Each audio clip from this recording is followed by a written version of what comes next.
Hello and welcome to another episode of The Modern Nerd. I'm Tim Bolin. I'm Sleeps in McGee. Jesus. What's your real name? I'm Dinsper. I'm GJC, not my real name though. And we are, as always, massive nerds. All right, we've got a really weird episode coming, apparently. We're going to be discussing the latest shows that are out. I know that we did some of this last week, but we're going to catch up more now on Miss Marvel, The Boys this time, and I believe we're all caught up on Obiwan. Is that correct? I don't know. Sure. We saw the 5th episode? Yeah. Yeah. So, we'll get into it in a second. Obviously, there's the customary how you doing, what you watching, what you playing. I'm going to add what you're reading, if there's anything you're reading that you're enjoying. Words? Read? Incredibly boring. Oh, You know damn, what I do? I read YouTube sometimes. Sometimes it's muted, and I just close caption. Counts, those are words. I am reading Water for Elephants. Oh, Are you? Yes, over the course of many, many months and many breaks between. Okay.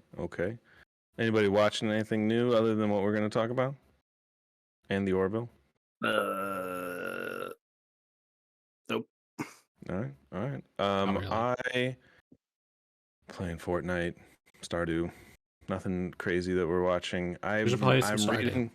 I'm reading my comic books now again. I just read Doomsday Clock, which is a sequel to Watchmen, which is very good. Anybody who reads comics, Watchmen has been said to be one of the, if you don't read comics, read Watchmen, you'll enjoy it. It reads kind of like a novel, which is very true. And Doomsday Clock does read similar. It's by Grant Morrison, so it reads a little different. It jumps around in time and everything like that, but it kind of takes the events of Watchmen and then our universe and brings like Superman, Batman, all those people into it as well. So it's cool. It's really unique and fun. So if you're reading that, if you read comics, I would say give it a shot.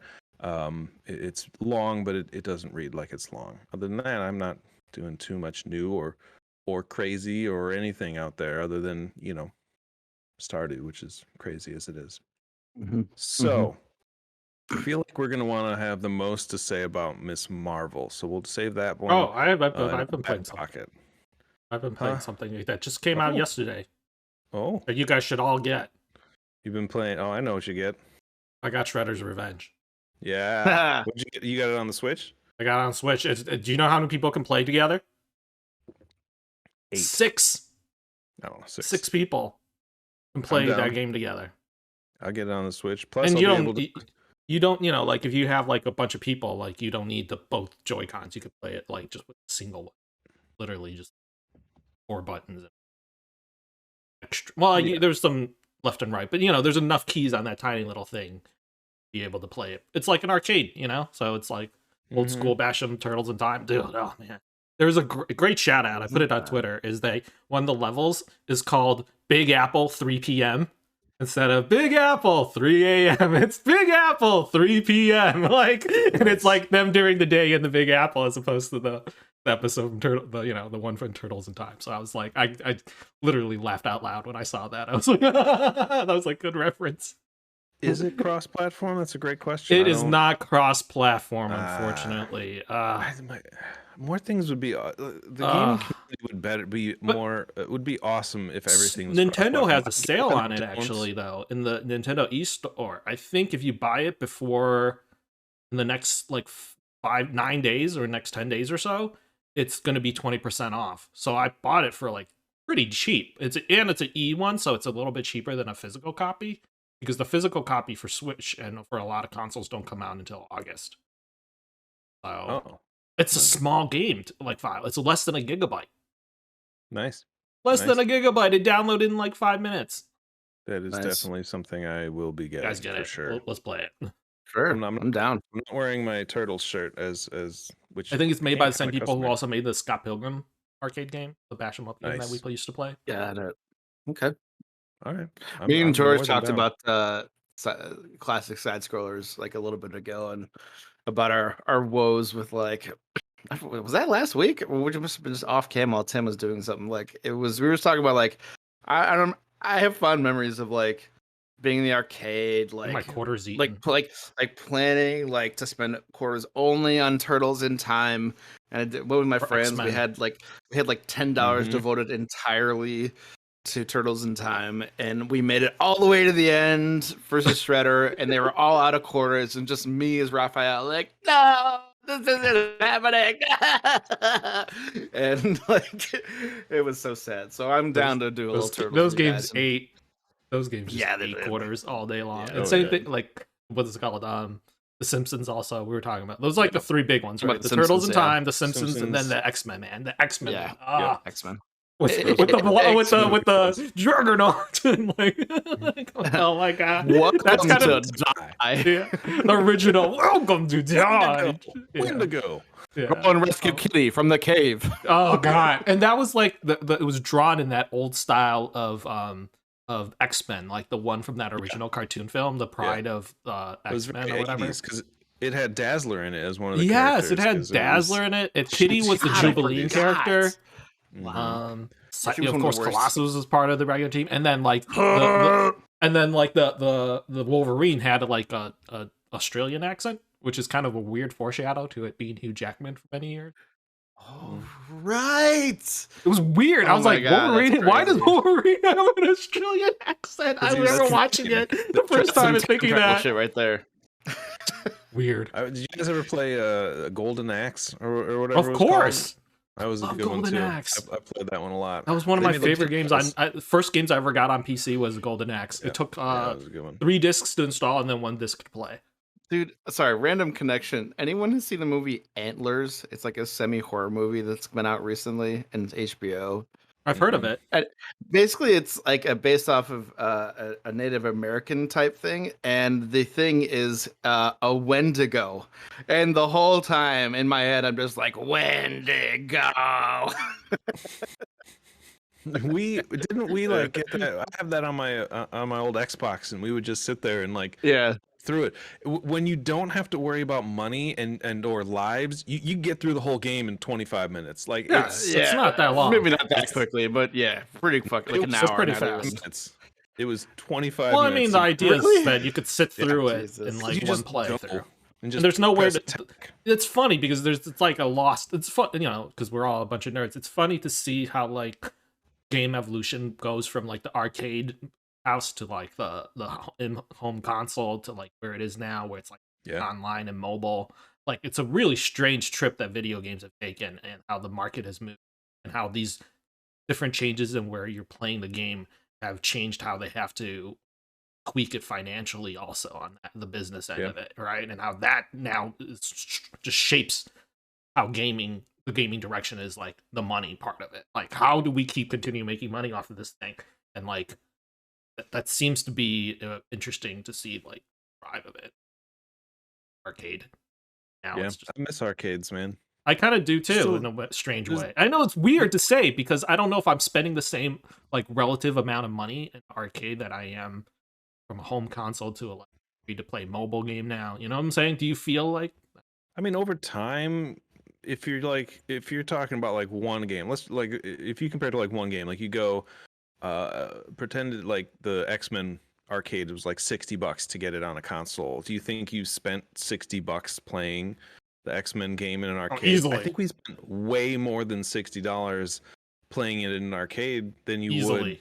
at home buying it one time. Yeah, 'cause you had to like go- you said, There's Tim no goes save. $10. How many times did you do that though? Like Many a times. couple, Yeah. dozens, Many times? times. Yeah. The Arcades Simpsons. were Yeah. the way they were the way to make some money back in the day. I mean, on video games. Now it's all home consoles and everything. Yeah. And They can There only was get a- you for one there time was- now. Like, you know what I'm saying? Like the console problem was they could only get you pretty much that one time. And then there was the advent of things like DLC kind of, so you could And get now some more. it's And now it's just like pay to microtransactions. win. Yeah, Yeah, it's like mic- microtransactions. Like Now either you live long. You're either what is it? You either live long enough to die, or you die here, or you live long enough to see yourself become the villain. Yeah. Yeah. That's pretty No, much see it. yourself become EA. Yeah. EA games. Yeah, that's my famous quote, dude. I don't know if that's anyone else's coin that, but that is so true. I said that once here. I keep saying that. I said that once. It's I so said that in true. GJC's chat, and everyone was like, It's ridiculous. It's true.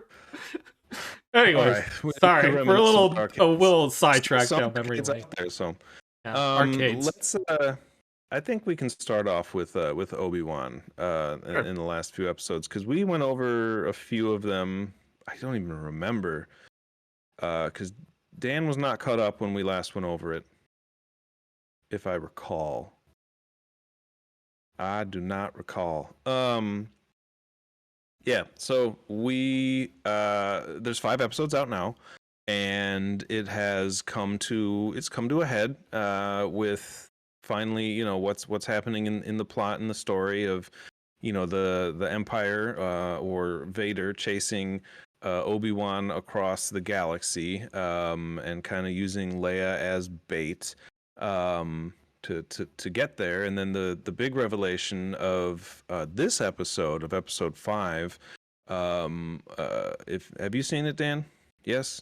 "Nope, it's okay. Oh my god. Just go. It's okay. It's okay.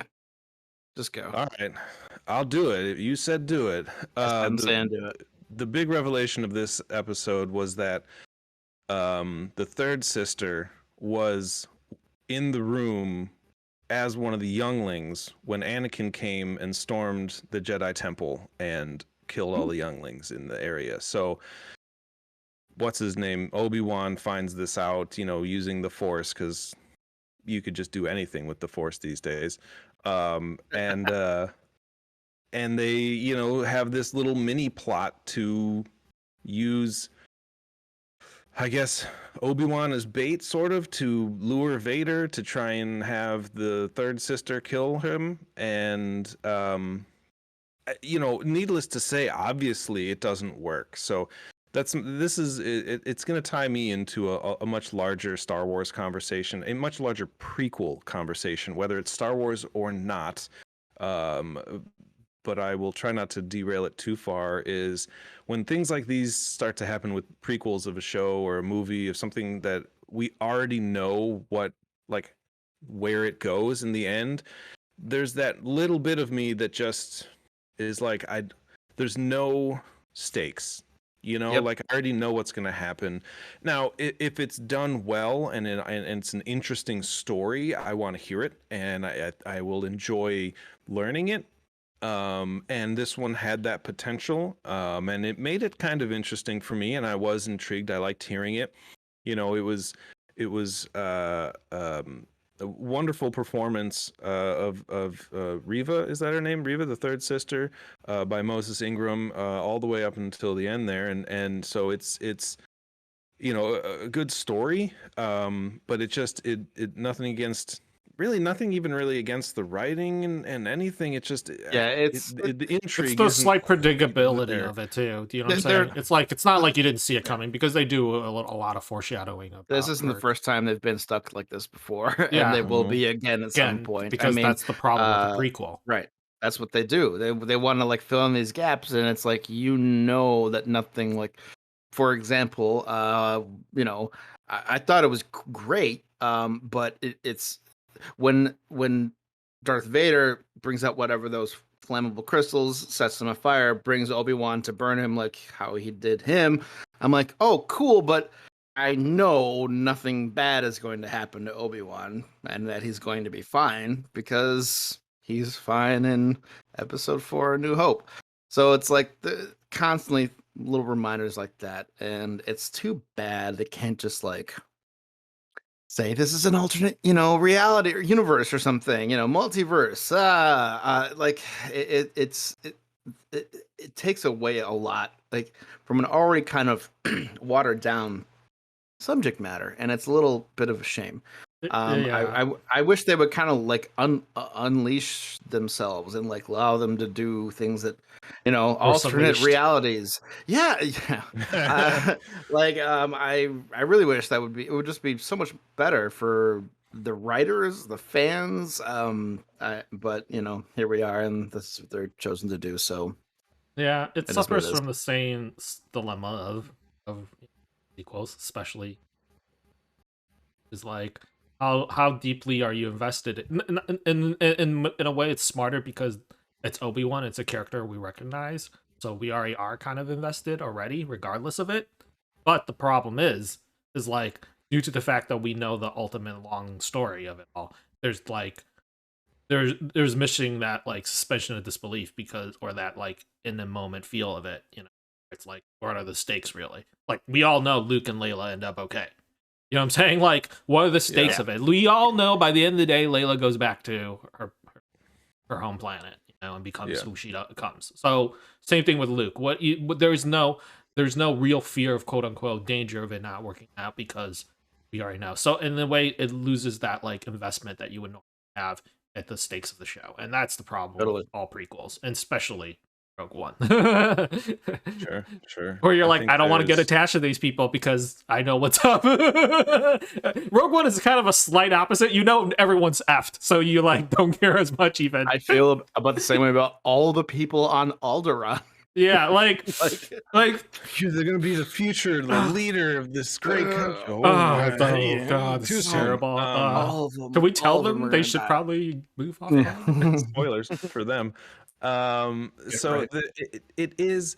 I will say this: like I'm still entertained overall Oh by yeah, Obi-Wan. sure. I think it's a fun show. You know, I like the Obi-Wan character progression, like to see from where he was to where he is. Like it's good. Like you can see him kind of slowly changing, and you know it's been 10 years, and he's dealing with a lot of stuff, and he's reintroducing himself to the Force and caring about people. Apparently, he just stopped caring about people at one point, which was an interesting choice. But so that part of the story is pulling me along, and I'm enjoying that, and the acting around him. Like I do, you know, there's again spoilers, Dan. I'm sorry. Like you It's fine. lose some characters in this episode, and that to me, like I was like, oh man, like I liked that character. I thought that it would be awesome if they were still here. It's more interesting to kind of see what happens to the side characters than it is Right. because we know what's going to happen to the main two characters. That being said, like on this whole conversation is like it would have been more interesting for me had they done something wasn't centered around Vader. The third sister maybe not centered around them. I really do enjoy them as like antagonists, and that whole like religion part of it with the third sisters and brothers and all that stuff. I think that's interesting. But like if you do a more like Mandalorian type show where it's kind of like a side adventure of Obi-Wan's that really has no impact on the main story anyway, but it has an impact on these side characters' lives. Where he's off on some other planet, Yeah. not interacting with another main character. He's interacting with some made up person and his interaction with them and how he helps them or they help him kind of change his point of view. I think that would have landed a little bit more because there could be stakes. He'd be talking to people and you're like, oh man, what's going to happen with that person? Oh, what's going to happen with this person? Like the Yeah. antagonist of the It's a show, very will they live? Will they die? We know that no conflict resolution happens in this show because of how their face-off one goes in 4. So, Yeah. I'm still enjoying it, but there's just I wonder little if there things was that I that think are going to discussion, take you know, away. at the beginning of this film, or not this film, but the show, they were just starting to brainstorm. I wonder if there was this decision, you know, there had to be, and I wonder whose call it was. You know, like, is this a creative issue that like somebody creatively decided to bring back these characters, or was it like a higher up was like, yo, you need to bring Vader? No, you need Luke and you need Layla Leia. or Leia. Sorry, you Keep need calling her Leia. Layla. Leia. Called her You know Leela what at I'm one saying? point. Yeah, Taranga. Like, The is it an it's all about executive the decision money, or is it a money. creative decision? It's all about money, man. Who's Yeah. marketable? Who can we put on screen and make more money off of? And this is not The to most say I marketable didn't like. villain of all time is Darth Vader. So they're going to put him in there. Yeah, it's not to Yeah. say I don't enjoy the acting. Like I got a kick out of, you know, we were talking about the young child actress Yeah. playing her. Like I really enjoyed her take on the character, and then also like I got a kick out of seeing Hayden, and you know, there's like Yeah. this is actually like this is not just him in a tank. This is like Hayden actually doing something on screen with Ewan, and it's fun to see that dynamic. Yeah. I didn't know how much I like, sort of missed it, and like the boastfulness and the playfulness between the relationship that has it, and there's so many years that I think was explored between them that some people got to watch on like Clone Wars, but didn't quite see that side of him, and due to the shortness of the live action films, right? Yeah. Oh, It's And I hard. think Yeah. this is more for like the people, like there's a few scenes in here and some of the earlier ones where it's more for the people who didn't really watch the Clone Wars, you know what I mean? So they kind of fill Yeah. in like an overlap of what happened during Order 66 and the side stuff of that and and like there's a bunch of interesting little scenes in 5 that I did enjoy and liked, especially with Hayden Christensen.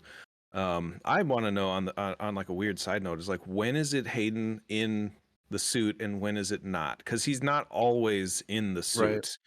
I just am like, oh, is that him walking? Is it not? Oh, it's I feel cool. like You for know, a like that lot of part's the kind of cool that he's wearing it. He from, wore it in episode from 3 what I too. heard, That a was, lot of the larger stunts where he's actually having to move around like lightsaber action is the stunt double.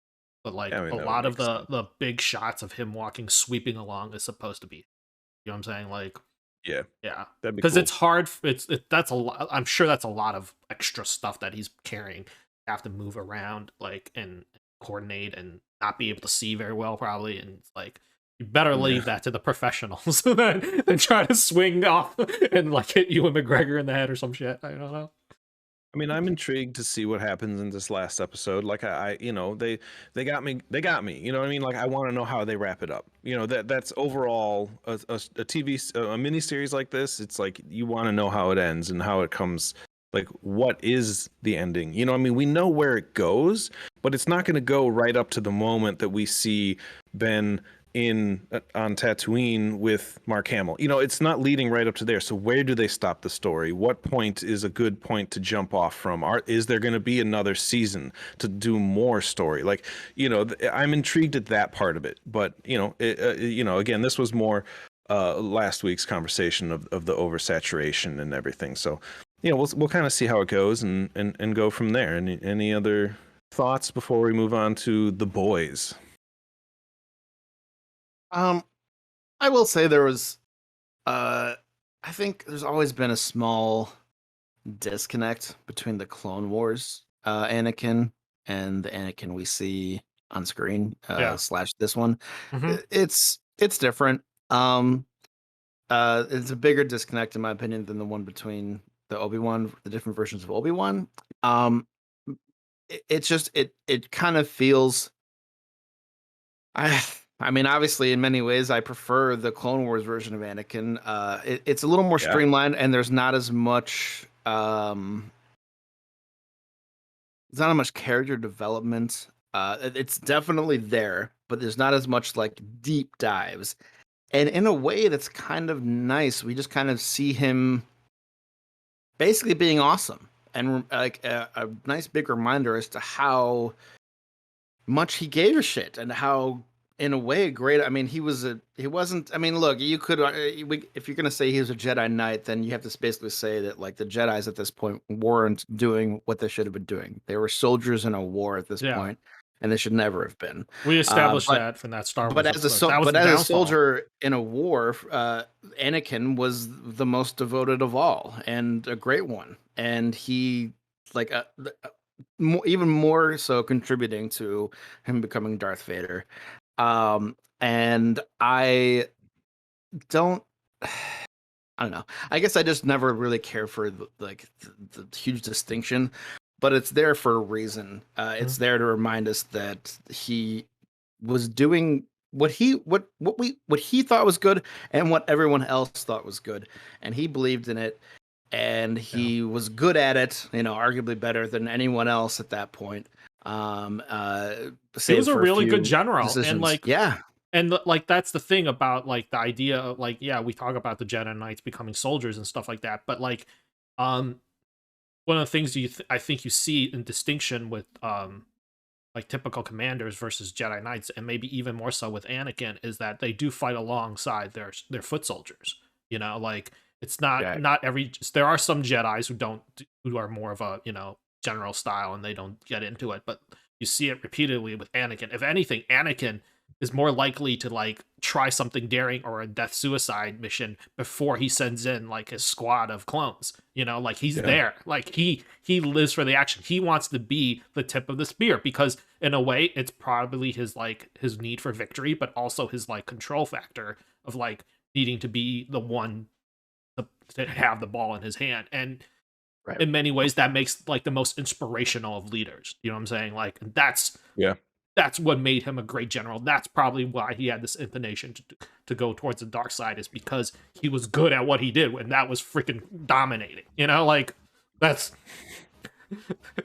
yeah. What more can you say? It's an interesting question. Like, do you think that his trajectory would have been different if he had undergone Jedi training not during wartime? Like, would he have become as powerful, B, gone to the dark side? Like, what would have happened? Like, there would have, Qui-Gon would still be alive, and still, like, would they have even allowed him to take another Padawan? And like, it's an interesting point of view. Like, if this had taken place just a few years earlier and let him grow up right before the war, like before all that happening, and really done it, maybe we wouldn't have Darth Vader, and I think personally he would have just left the Order.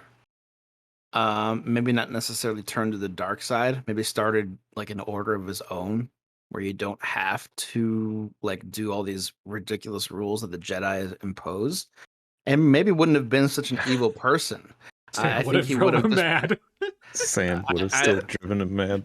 I mean, no, he still would have been like, "This is still bullshit." Because to be honest, the Jedi's rules are kind of bullshit, and like celibacy really part probably just did not work for him. Yeah. I mean, I'm sure it doesn't work for a lot of it. And to be honest, like I bet you his faction or whatever would have drained them Jedi's dry. Like a lot of them be like, "Oh man, I can still like do some good and be with a lady or someone I would like to be with. Yes, please. Like peace." Right. Yeah. I don't know. That's kind of what I think. Yeah. Okay. So again, the nice part and the downside about Star Wars is we could talk about Star Wars forever. There was a funny scene where Hayden's like fighting him. And Smirch hasn't seen that part. I don't know if you saw that part. Where they're fighting and doing the training scene. The training scene, and he says like it's over, Master. Like when he's got down, which is the same thing. It's like a good. It's over, Anakin. It's over, Anakin. Like instead of it's over, Anakin. It's good. Dan, you should watch 5. It has a lot more interesting parts in it. That I'm gonna finish it. I mean, I look. I've said it before, and I'll say it again. Ewan McGregor as Obi-Wan is great.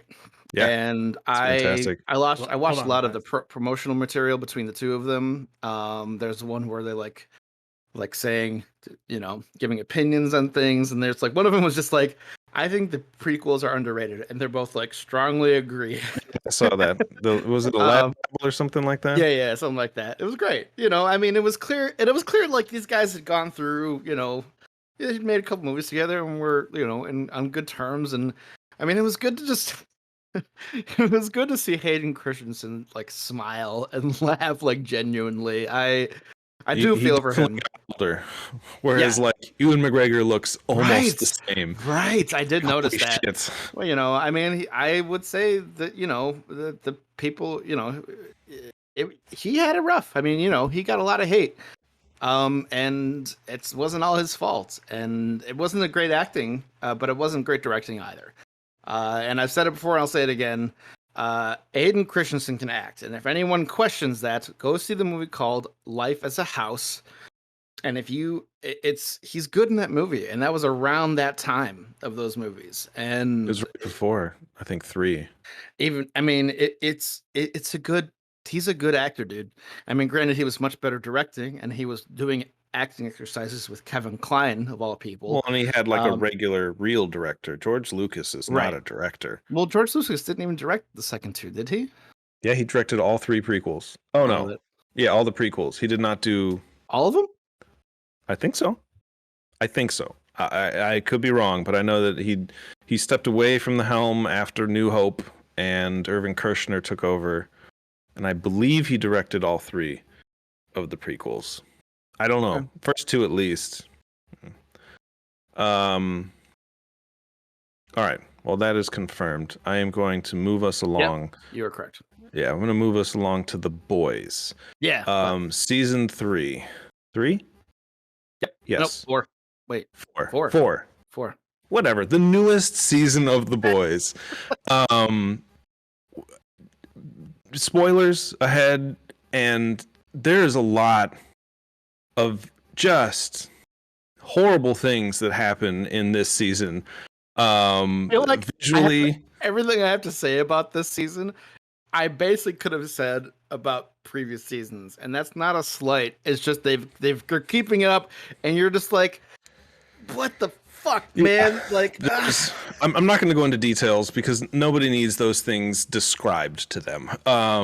There was a lot. I think it's the first episode, and you're just like, oh dear Lord. But for overall, I think we've got, it's since the beginning. I read the comics and I've loved them. I did stop reading them because at the time I wasn't looking for something that was overly political and preachy, and it kind of started to become that the further into the series that it went. I just don't think I appreciated it. Now that's like the most interesting part of this show is this chess game, this between Vought International, between the boys, and between like the soups themselves. Like it's this whole it's everything, and it becomes it's coming to a head this entire season. You can just feel like you're so much closer to some shit going down. Now in the first episode you don't have anything, you have some wild things, but you don't have a whole lot that like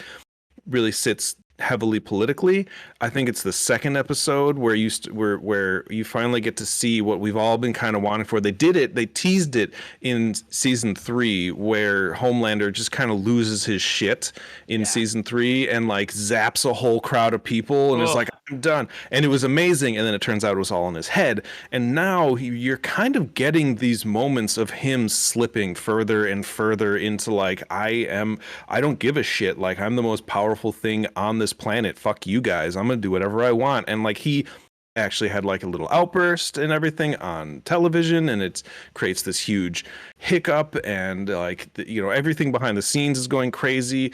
You've got the boys who are working now for this the government agency, who are regulatory agency who's supposed to keeping tracks of superheroes and keeping them in line, so it's a little bit more legit than it used to be. And every one of these characters has come a long way, especially Huey from where he was in the first season.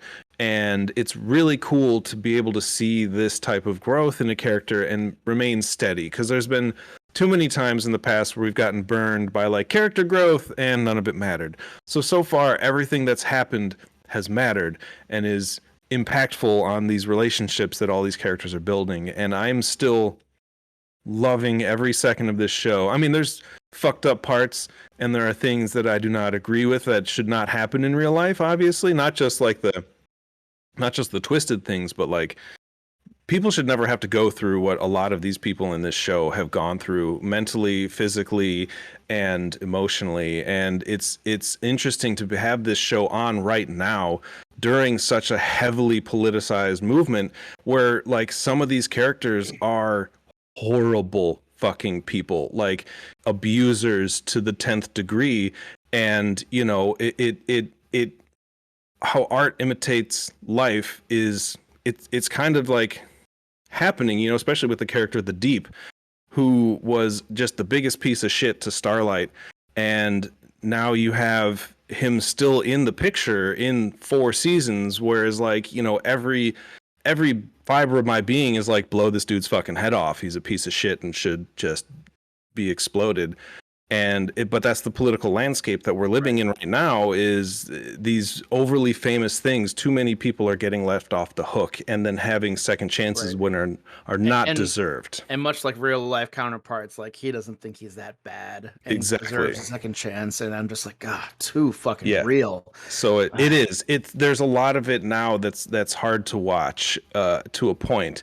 And what's keeping it from me just giving up, not giving up, but like calling it quits on some of these characters is like, I've read the comic. I know that they've veered very far away from it, but I'm really like, give these people their comeuppance. You know what I mean? Like, so many people have died since the beginning of this show that I'm like, I am waiting for these like spectacular deaths of these superheroes. And so, some of them have been sent on redemption arcs, like real redemption arcs, like Maeve and everything like that. But I don't know.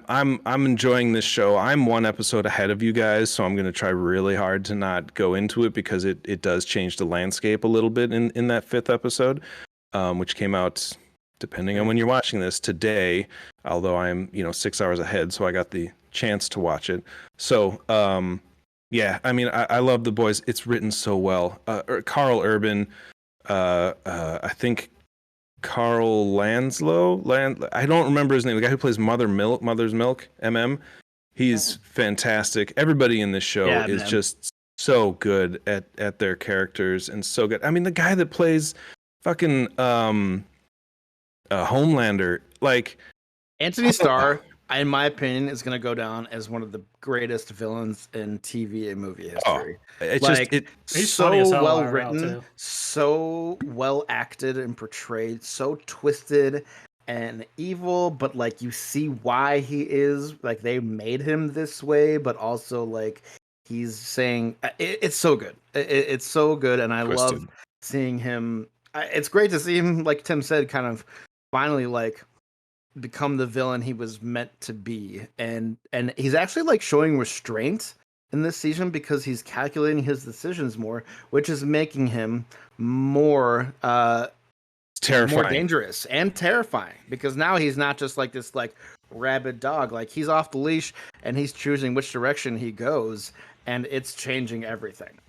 Oh, it's so fucked up, man. I'm excited for you guys to watch the next episode too, because there's a lot that happens, and it's good. And I believe, correct me if I'm wrong, did everybody see the scenes with gunpowder and everything? Okay, so fun fact, that's Sean Patrick Flannery, like from the Boondock Saints. That's Sean Patrick Flannery as gunpowder, and I'm like, holy shit, like that was unexpected. Powder and like all these other movies, which is just wild to me.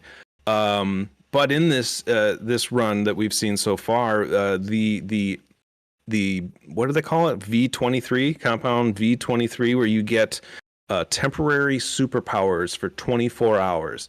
And we see that, yes, apparently there are some serious side effects to this at the end, I believe. And it really is changing the way this story is being told, because it's finally leveling the playing field for the boys who have had to work insanely hard, gather an insane amount of information, devise these ridiculous schemes to take down even like the lowest level superhero, or soups as they call them, because hero is a very loose term in this show. And so it's really making it a lot more interesting with their temporary compound V. So I'm excited for more of that, because in the comics that happened a lot sooner.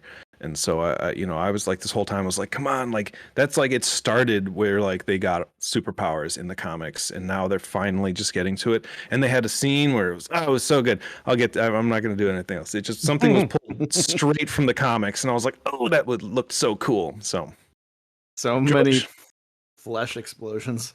Oh my god. Yeah. I think there's also interesting room for like a few of the side characters to like see what's going on. I think Butcher's character has been kind of he's taken like an interesting route, but now I feel like because of the way the stakes are where they are, and they are in the position that they are, he's kind of circled back around where he started, sort of. Does that make any sense? Like, you It kind of does. saw like this more human side that he had with his, with the kid and the relationship that he had. Um, and then now he butchers like he's like, man, we're like we it kind of feels like we're back to where we started it, where it's like we gotta do whatever it takes, and I can't care about you guys because like we don't have any Yeah. room for any error. And he's back to like doing whatever it takes and pushing everyone away again, right? And it's once again Huey being like, I'm still here, but like the rest of the Yeah. team is like, I'm gone, and yeah, him and I'm Huey still had this Huey from the weird, block. strained relationship for a while. I mean, you could argue that him and Huey had this relationship where it's strained from the beginning, and now they're actually kind of, it's interesting, they're kind of at the same spot now, because it's like both of them are like, man, we've both been fucked over so many times and we just keep on losing so badly that like finally Huey's like, I guess we're just gonna have to do it Butcher's way, because there's no, and maybe that was the last bit of validation Butcher always needed, because Huey had always been kind of a moral fiber like character. Right. And now that he's lost his Jiminy Cricket, like Butcher's like, all right, like, and then unfortunately it alienates him from like anybody else in his life, because he's lost his conscience, and his conscience has been kicked in the nuts so many times that he can't So take it many anymore. times. So many times he can't fucking take it anymore. Everything Man. with his girlfriend, everything with his ex-girlfriend his previous girlfriend who died, like just all this terrible stuff has been happening to Huey, and now being betrayed by someone who he thought he was his friend also, and all this whole year where he finally thought he won, and it's like, no, you didn't really win. You've been working for the bad guys the whole time. Like, and it's Yeah, just like, which- man, I'm done. Like, do you know what I'm saying? I understand the frustration. He's just like, I'm done. So I think it's very interesting to see how, in a way, it's circled. Butcher's storyline is circled back around, and I wonder if there's more chances for redemption from someone other than Maeve. Right? You kind of saw a weird chance with what's his name, with A Train, for a minute, and you're like, whoa, is A Train gonna like turn his life around now that he is not able to use his powers? But then you realize he's like, maybe he's just like, for him it's a power play, and he's always been kind of a coward to begin with. Like, is it really his true self now you're seeing, or is he going to be able to overcome that hurdle and become a better human being now that he no longer can use powers? Yeah. So- Yeah. Well, yeah. Tim said side characters earlier, and it's interesting. This show is so well done. It doesn't.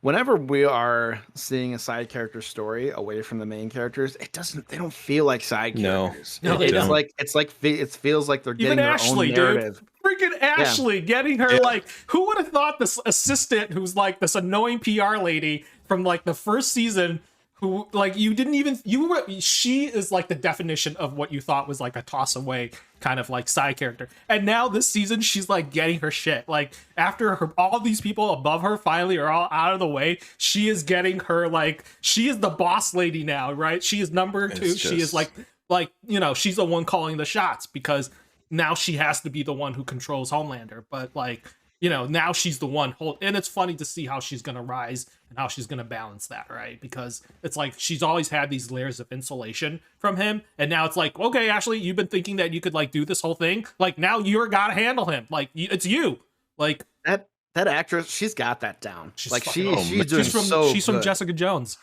You remember her? Okay. She's Jessica's Is she? neighbor in Jessica Jones.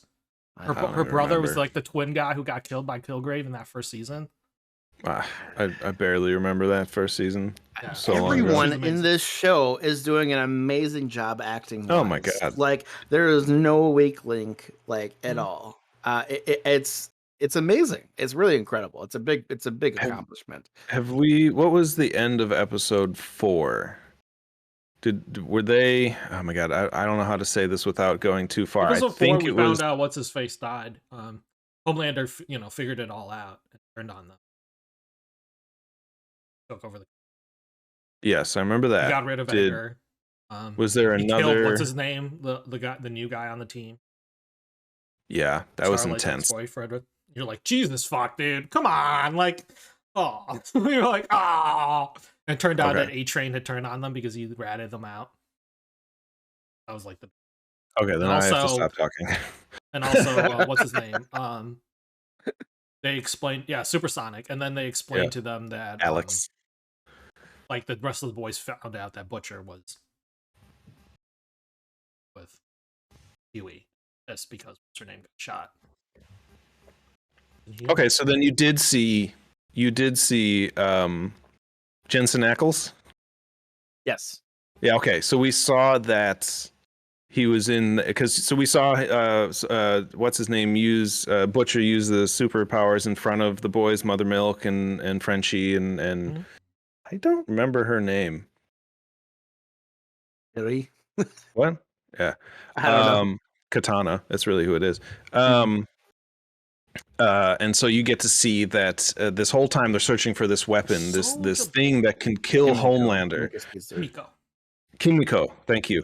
They're looking for this thing that killed Soldier Boy, this thing they think can kill Homelander, because they're like, fine, fuck it, let's just take him down, like fuck everything else, and let's just finish this.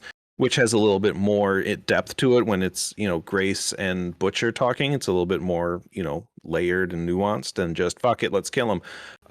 But you see that there was no weapon that killed Soldier Boy. He's still alive in this back to tank of smoke, and I believe that's how that ended.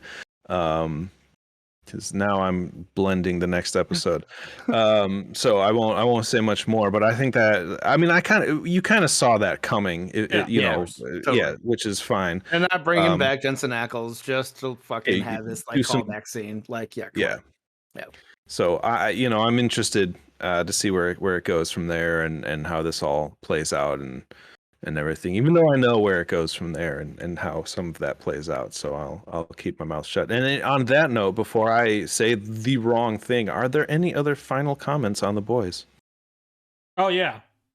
One of my favorite parts of The Boys was when what's in his name? A-Train was doing the Pepsi commercial. Was it a Pepsi commercial? Oh no, it was his energy drink. Yeah, his energy drink. And it was like a pure stab at like the Kendall Jenner Pepsi commercial. The shade on it was so good. I was like, oh my god. They didn't even hesitate. Like it looked almost shot for shot the same goddamn commercial. It was so good. I was like, oh wow. That was such shit. Oh my god, dude. I was like, holy shit, they fucking did it. I was like, watching that like I was watching a rap battle. I was like, that's fired. Like, that's fired. If this was like, if she was in the same room, we'd all be looking at her like to see her reaction. Oh man. They done fucked up with that one. That's so good. It's fun. All right, so to keep watching your Amazon Prime, watch more of The Boys. We'll talk about is it 8 episodes? Are we actually getting, or is it 6? I don't remember. I hope it's 8. I'm tired of these 6-episode bullshits. Speaking of 6-episode bullshits, Miss Marvel has its 2nd episode out. It's not bullshit. It just Marvel keeps putting out 6 episodes. Miss Marvel as their 2nd episode, and we talked a little bit about it last week, but we were a little more vague because Dan had not caught up. So this week we are going to give it a pretty deep dive here for it's only been 2 episodes, but we're really going to get into it now. I'm going to say this: we are at almost an hour, and I'm trying to keep these short. Fuck that. We are going to give this the time that it's due because this is an excellent show that is being produced by Marvel, in that it is a very different Marvel show from what they had. There was a strange scene in the first. Yeah, I will. There was a strange scene in the 2nd episode. Other than that, everything has been very good. So just the quick recap of it. We had the first episode was her really going through her day-to-day and kind of discovering her powers, which was nice to see them do that really early on, because I know that so many of these types of shows and stuff like to kind of prolong some of that as long as they can to kind of keep the intrigue going, but they gave it to you early, which was good. And then the second one was a little bit more, a little bit more discussion on her powers and how she can use them, but it had a lot more to do with the socioeconomical status of Middle Eastern people in the United States and their culture, which I really liked. So, Dan, I'm really intrigued to see what you have to say on Miss Marvel. What a breath of fresh air. Like, compared to the stuff we've gotten, I remember saying about the Moon Knight that it just feels like we're going through the motions and just trying to get the paycheck. Doesn't feel that way for this one at all. It feels like a new sensation.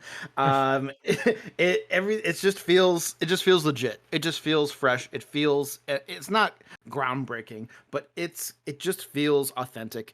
And I'm enjoying it. Maybe I'm a sucker for coming of age things in there as well. But they're doing it. Just feels like they're doing it the right way. These kids actually look like they belong in high school. Big Finally. plus. The cultural significance is huge. I feel like they're giving it its time in the light. The thing I wanted to talk most about today was the scene in the bathroom with her friend, who unfortunately I can't remember her friend's name. It's actually her cousin. What a great, beautiful scene. Yeah. And not just in a Marvel show, but just in general for people of culture. The line where she says, I want to make sure I get this right. She goes, I was too white for some people and not white enough for other people. I felt that. Like, there are people that can relate to that. And I really appreciated seeing something like that in such a mainstream show. When, like, me as a straight white man feels the weight of that statement in a Marvel show, they're doing something right. Yeah. And I appreciated the fuck out of that. And from that moment forward, I felt, okay, here we go. Like, real, actual cultural significance. I hope they keep it up. Yeah. I was so proud to be a Marvel fan in that moment. I know it's never gonna really be as good as it should be to an extent, but in that moment it felt that way. And I was just I was a little choked up. It was great.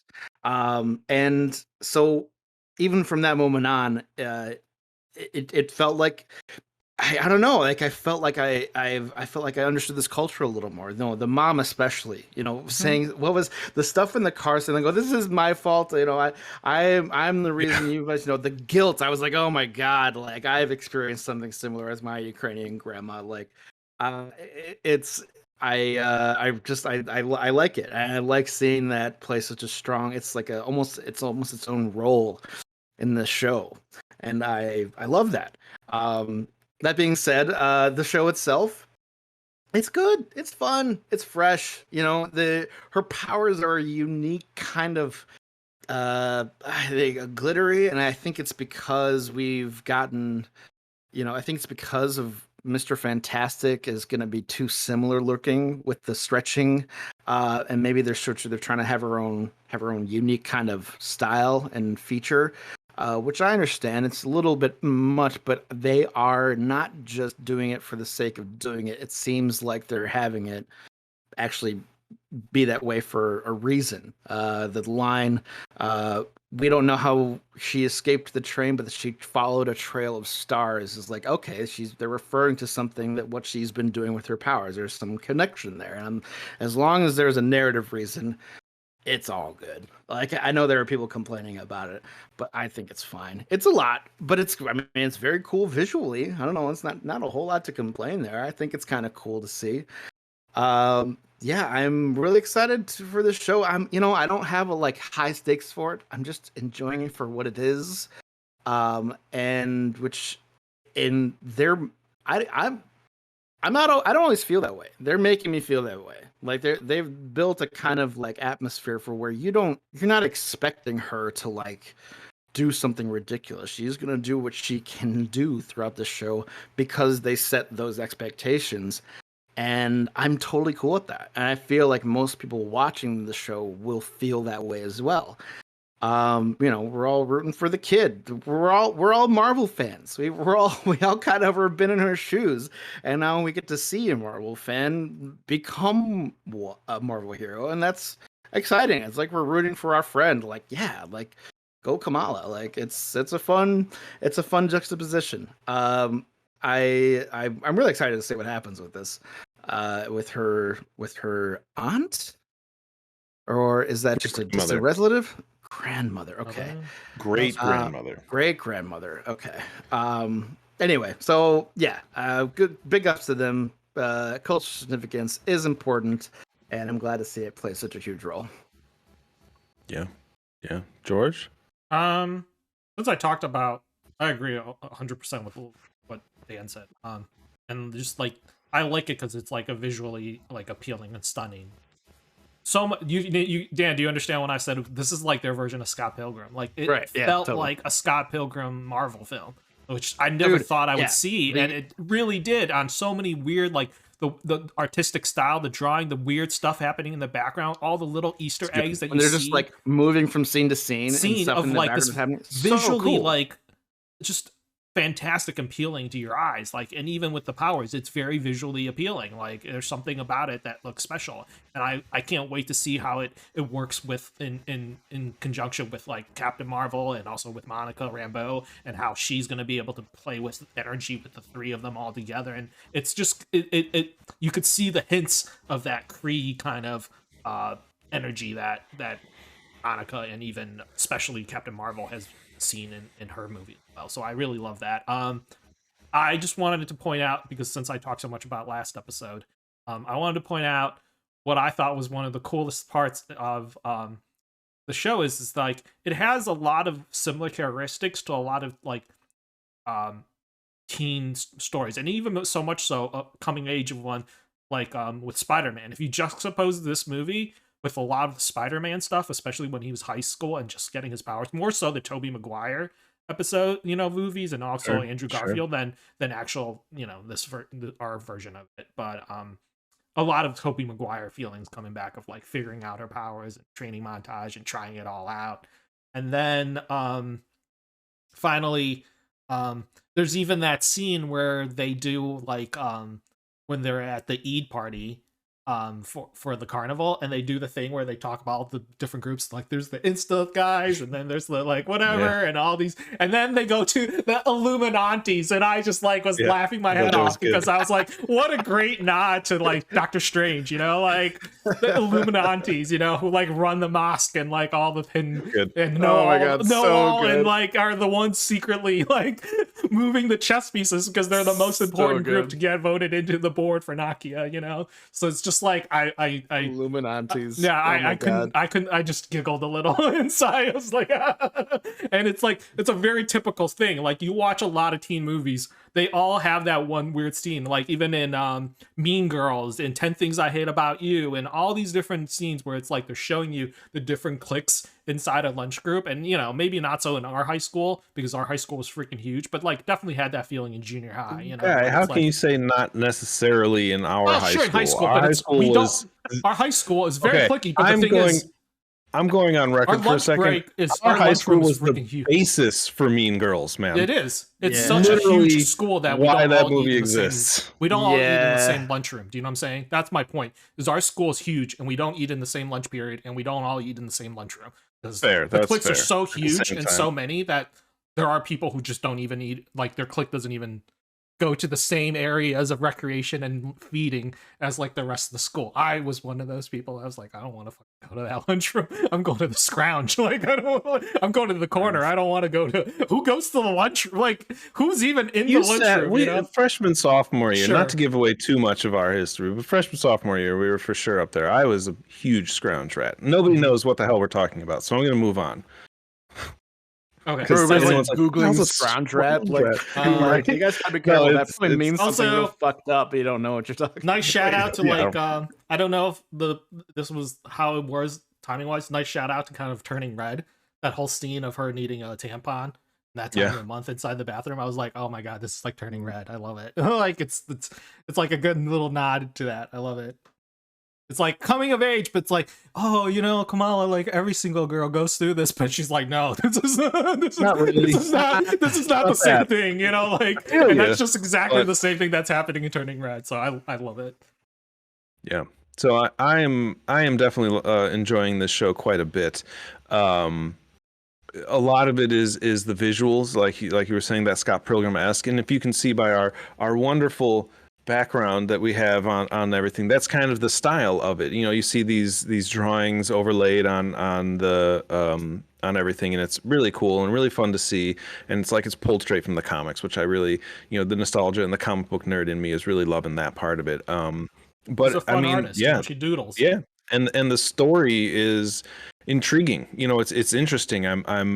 This is, I believe, if my memory serves, this is like the first true origin story we're getting as a television show. I mean, one could argue Hawkeye with Kate Bishop, but I mean, that was more of like a mentor-mentee type thing, taking someone under their wing, whereas this is like a young girl,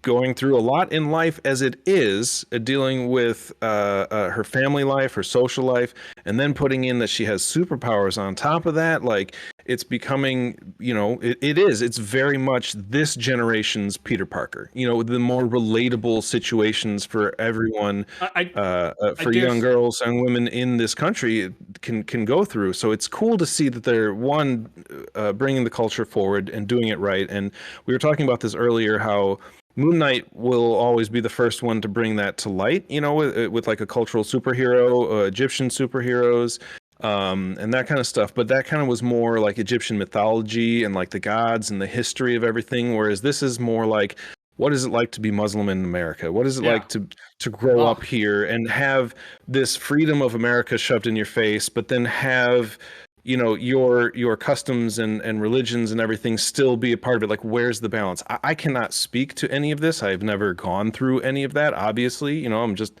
some white guy. I've been very adjacent to it, my whole life. George is one of my best friends. I've known him for almost 30 years.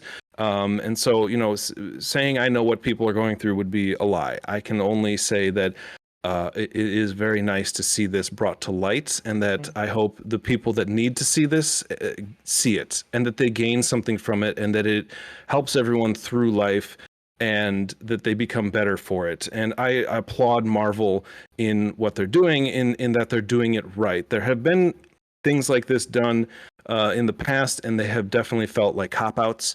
I can't think of anything on the spot, but these have been done throughout time, where a studio has been like, all right, well, here's our one thing, fuck off, leave me alone for the next 10 years. But this is really like, this is something that the writers feel, that this is something. I feel like something like this has, not the superpowers, but has happened to some of these writers, and they want it kind of to be known, and I love seeing that on screen. I love different representation. I love it more, like, I don't necessarily want to relate to characters anymore, because I've related to characters my whole life. Peter Parker, this was, for me, Spider-Man, Peter Parker was my relatable thing.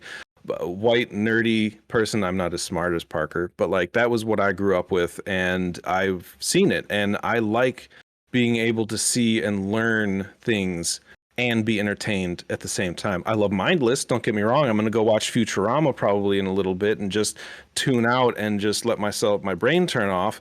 But being able to see different points of view and have a story be told so perfectly and so well is, like Dan said, refreshing. It's very nice. I am excited to see where this goes. The end of that second episode did not go where I thought it was going to. That came up much sooner than I anticipated. So basically, you see this dreamy, new senior gets entered into the school, and Kamran. We all knew something was up. We don't like this dude. Where was this dude before? I'm not gonna lie, I didn't call it. It was called next to me, and she was like, I see this. I was like, oh yeah, okay. It didn't go the direction that either of us thought, but I'm intrigued by wanting to see, thought that this guy was going to be part of that government facility that is looking That's for. what I thought too. Yeah, but then it turns out The guy interviewing Chloe is actually also the guy who was interviewing Peter Parker in Spider-Man when he got arrested. So okay, a couple. I'm going into theories. It's the same agent for they're from Damage Control. From the Damage Control. Are they Damage Control? Is that what that is? Damage Control. They're technically Damage Control, but it's like Damage Control no longer run by Stark. It's just all government now. So are we?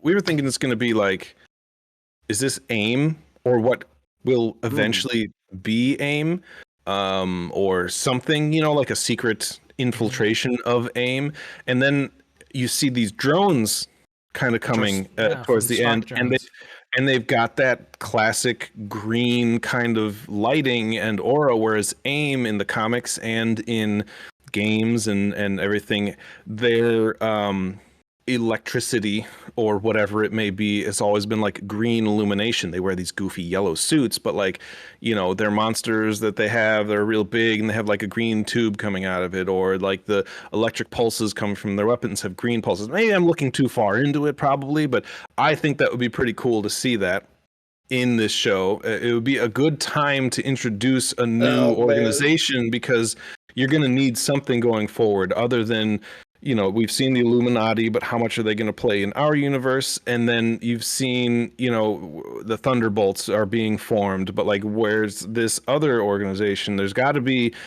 two organizations, otherwise there's going to be a monopoly here going on. But my other question is, this is just speculation and it really has nothing to do with the show, but do you think we will see Carol Danvers or Monica Rambeau in this show? Even so much as like a after credit cameo at the end of the 5th or 6th episode. It would feel like a huge disservice to not have Carol Danvers at least say hello in a post credit scene. But Monica. I feel like a Monica Rambeau is more realistic expectation as well. Yeah. I don't know about Carol Danvers. I don't know. Brie Larson's gotten pretty big for her britches. Who knows if she's going to be is her agent's gonna allow her to stoop to television level. This is not television. She hosted a Jimmy Kimmel Live episode. That was a while ago now, man. I don't know. That's true. I don't know, man. She's also got contractual obligations that probably went into play well before. They knew this was coming when she came into it. I think they have. I think they kind of have to have her at least. More likely than anything else, though, is she gets kind of a same kind of post-credit scene or ending scene that Monica got. I bet you she's not even there. I bet she gets I bet she gets a video scene. She's on a laptop saying hello to her. I bet that seems more realistic. Do you think they Superman it at the end of Shazam, where it's just neck down? That was different. They don't know if Cavill's gonna be Superman. That was the whole thing. Tim, I can't help but think about, you brought up AIM. And that brings up the age-old question that me and Tim have talked about many times before. How do you at all portray MODOK on screen? And the answer is probably not. Yeah, right. That would be awesome, dude. I want him. No, dude, it can't be. I would love it, but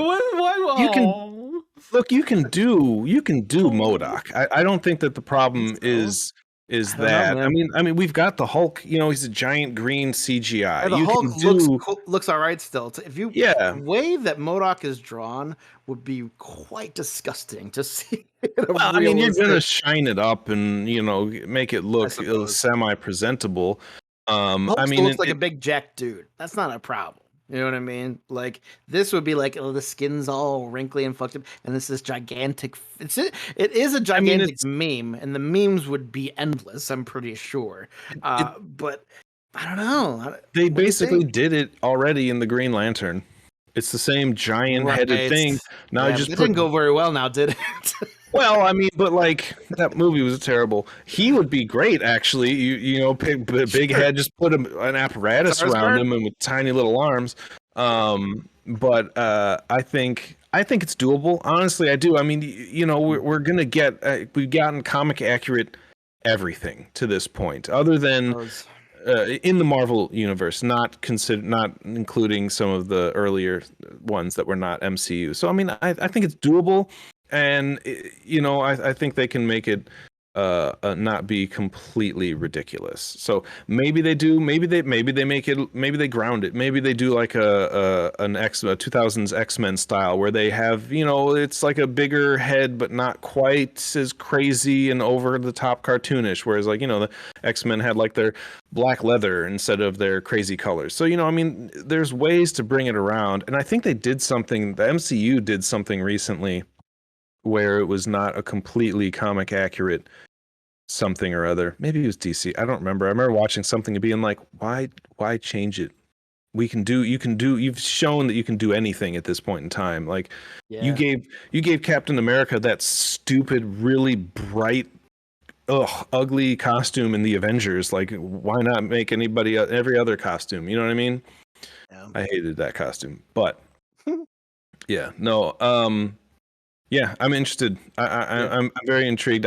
You know, there's not a ton like right now that I've been like have theories on what's going to happen. I could go on with the boys, but you know, that's a whole different story. This is like a much bigger thing to grab from in the MCU, you know. So even like, what was the last one pre-Moon Knight? Like Hawkeye. I wasn't like sitting there and being like, oh, we're gonna get blah blah blah blah blah. Like it wasn't as intriguing. So I hopefully they will deliver a little bit better with this one. We still haven't really been introduced to the antagonist of this show yet. I think we have.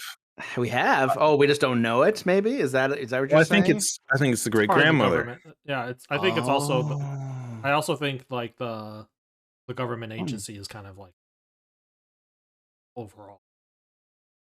Ooh, I wanted to say that in the beginning of before the show came out, how she got her powers was kind of announced that it was like these bangles that gave her powers, and I was one of those fanboys who was kind of like why change this so drastically? You know what I mean? Like there's not really a need. It's been proven you can tell almost any story now and people will just eat it up and they won't care. But they did glance over, I think it was the second episode where they were talking, like, you know, going through some of the training montages and learning about her powers. They're like, oh, it appears that the power doesn't come from the bangles. It's something inside of you.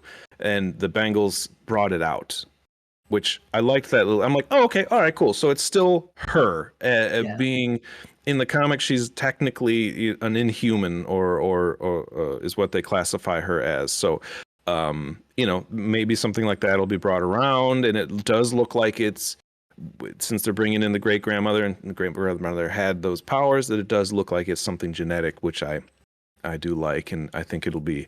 They did that right. They did it well enough where I'm like, yeah. I think her powers have to look the way they do is also because like we've just been introduced to. They're fantastic, and just don't want to double up on powers like that. Right. Now. Yeah. No, that's fine. I was saying that earlier. I don't have a problem with her powers. I don't like. They're visually entertaining. Her learning how to use them is fun. I like that she's not just suddenly amazing at it, which they've done. You know, too many superhero things in the past, or even, you know, they didn't raise Skywalker the shit out of it, where suddenly she's amazing, and you're like, oh, all right, she's never wielded a lightsaber before, but she can take on Kylo Ren all of a sudden, you know. So I like that they're actually giving it its due time for her to understand her powers and figure it out. So I like it. I want more of it. You know, is it Wednesday yet? Come on, what's going on? How do we let's do this thing, Marvel? Come on. I like how Let me binge, for the love of God. I like how like she messed up like during her like rescue. Yeah. Like, that like it showed that it wasn't just like a smooth, like it showed that she's still got a lot to learn about herself and the powers and like what it means to be a hero. That this is just the beginning, because that was a botched rescue. Like, you know, it was good. No, and that's good. That's good. It was a botched rescue. You know, like he like landed the poor kid on a car. Like, yeah, it's. I just like why, you know, there's I kind of get it, but there's this trope about like not telling people your secret identity, you know, like the one kid knows, her best friend knows, but like Bruno. her cousin, who like she appears to be insanely close with, and like is there for her in her time of need, and like why doesn't she just tell her? Like Well, there's you can have more than one person be the person that knows, and still have your story be able to be told. So it becomes the NWO after a while, once more and more and more and more people start to know, and it starts to become less and less and less meaningful. But in the beginning, if you've got one or I two don't think people, you should read too much into it. I think, I'm she just had a tired of moment. the thing. That's all. I get you, but I think, you just got to put yourself in the position of her, and she Yeah. is well aware. She's a Marvel fan. She knows the risks of exposing more people you care about to your identity, and that puts her in danger. And you can see all that I care about is that you see a reasoning, and we saw the moment in her brain. She wanted to in that moment, and you could tell, and she chose not to, and that's all that matters. Whether Yeah. she reveals it to her or not is, it doesn't really. I mean, I don't say it doesn't matter, but it's not. It's up to her, and she's making this decision, and we see her making these decisions as we go along. And I mean, that's just one instance. Who's, I feel like she'll reveal it to her eventually. It'll be difficult not to. I mean, maybe This is just how villains are made, though. Betrayal of trust and stuff like that. So who knows? Maybe that'll happen. I don't know. I still am under I don't know this for sure. If I had to, you say it's the grandma. I am starting to feel like her best friend might be the villain if he's might become one. Become Bruno. one, sure. It just seems but remember, like we don't talk about Bruno. Okay. on the podcast now. I'm quitting officially. All right. Have you seen Encanto yet? Yeah, It was good. It was good stuff. it's all right. No, you're right. I mean, I can kind of. It seems like they're sort of hinting in that direction. Either that, or it comes around. Who knows? It could go either way with that one. The other weird theory that I thought would be AIM that we thought over here was like those agents that they have investigating. Do they just not seem cartoonish? Yeah. And like just like over really the top. Like I just don't know if that bad agent. was that a choice, typical bad government or was agent. that but like because like AIM is kind of cartoonical in a sense. You know what I mean? It's this sort of cartoonical. It's a word. I said it during. It's very comical, right? They're like just like anything short of them like twirling a mustache, right? Just twisting it at the end. Yeah, so like it could be a name. It could be that they're just assholes. Well, they could just be dumb AIM agents. Because AIM hasn't. The higher ups in AIM are great. Their lowers are fucking idiots, historically. So I'm like, could it be? I don't know. So I don't know. I want to know more. It did say DODC on one of their vests, I believe, is what I saw. Yeah, Department of Damage Control. Yeah. So yeah, but who knows? Hopefully, it's not going to happen. It's not going to be AIM. I know it, but I think it would be cool. I think it's a good point to do it. I mean, a good time to do it. It's interesting to see because, like, without like the overall, once again, this goes back to like no Agents of Shield overseeing like the catch-all umbrella, right, of all these things. So like a lot of these little organizations have been, just separated with SWORD, and then also with how you see this Department of Damage Control, and it's just like really badly done bureaucracy, which is like typical of government, and it's like when the more you separate, the more bureaucracy there is, like you noticed it's just like lowest common denominator for the street level agent. Like it's like that's just how it works. Ford is gonna, end up more what's it called? Again, that's like a Fury agency. It's like one of his newer things. Yeah, he's running SWORD actually, at least from a distance, But he also had the problem is his lower down.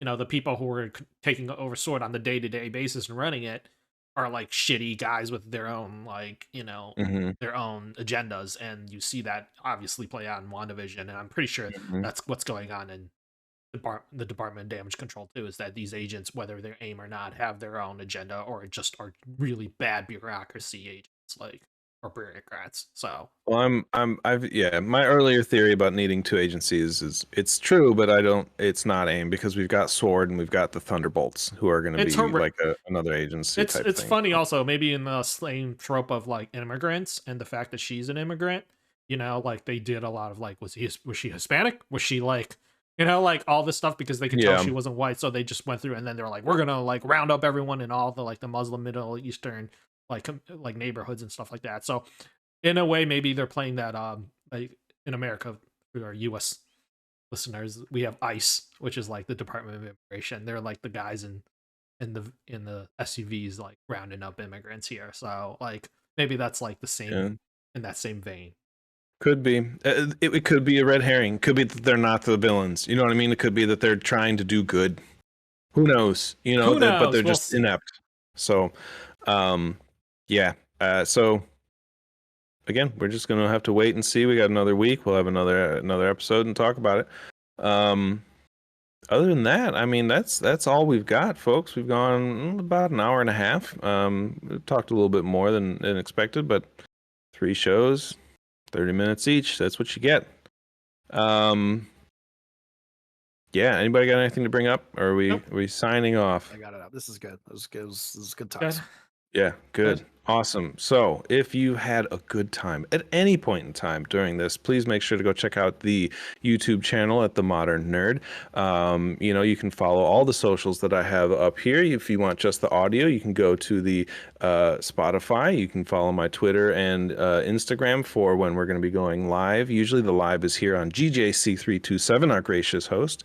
Otherwise, you know, check me out on Twitch on my own stream, SirSlice13. I will be up there usually playing Stardew, probably some Fortnite. You can catch Smerchandise here on his Instagrams, but he will also generally be on our Stardew streams, so you'll be able to chat with him, chat with me. I'm above you, point up.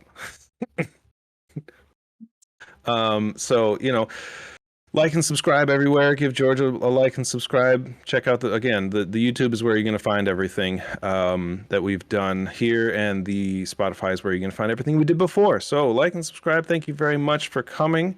As always, we have been The Modern Nerd, and we will see you next time.